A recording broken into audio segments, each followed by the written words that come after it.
আমি বড় ছেড়ে দিচ্ছি। করতে দিয়েছি। এই দাও খারাপ আগে বলছি কি আছে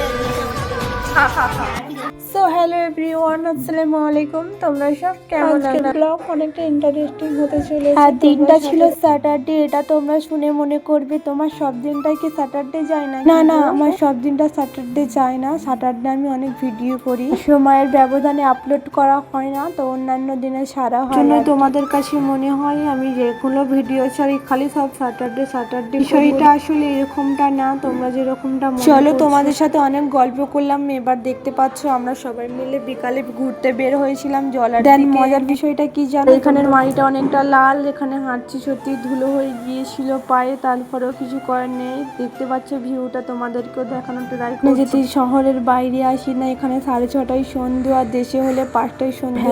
এখানে অনেক এখানে মানুষরা চাষ করে। সন্ধ্যা হয়ে গিয়েছে প্রায়, তো আমরা চলে আসছি এদের বাড়িতে, এই ভাইটাদের বাড়িতে চলে আসছে। ওনার মা আমাদের চা বিস্কিট চানাচুর করে দিয়েছে। তো আমরা এর থেকেও প্রথমে 4-5 জায়গায় চা বিস্কিট খেয়েছি, খেয়ে আর ভালো লাগছিল না, ওর জন্য আমি বলছিলাম পিচ্চিদের সাথে বসে বসে আমিও পিচ্চি পানা করছিলাম। তো কি আর করার, শহরের বাইরে থাকে তারাই আমার প্রবলেম বুঝবে, বাকি কেউ বুঝবে না। স্পেশাল আমার কাছে কেন বলি জানো তোমরা? কারণ সানডে মানে আমাদের একটা ঘোরার দিন থাকে, ঈদের দিনের সমান মনে করি। আর স্যাটারডেতে আমরা মেহেন্দি করি সবাই মিলে, মেহেন্দি করে। আর রোববারে আর কোথাও মার্কেটে যাওয়া হয়নি। দেন আমার মামার বাড়িতে গিয়েছিলাম, গিয়ে আর ওইখানে এত ফান্ড, এত ভিডিও, এত বাগারা করেছি। তো তোমাদের এখান থেকে 15 থেকে 16টা বাচ্চা ছিল, আর প্রায় চা দিয়ে দিয়েছিল আমাদেরকে। এবার চা খাচ্ছি, ওকে আমি বলছিলাম না তুই খাবি না, বলো না আমি সব থেকে বাড়া ভিখারি। ব্লগটা এখানেই শেষ করবো, বেশি বাড়াবো না, ব্লগটা অনেকটা বড় হয়ে ব্লগের আমার ব্লগে কোনো খাস নেই, তোমরা একটু কষ্ট করে দেখে নিও গাইস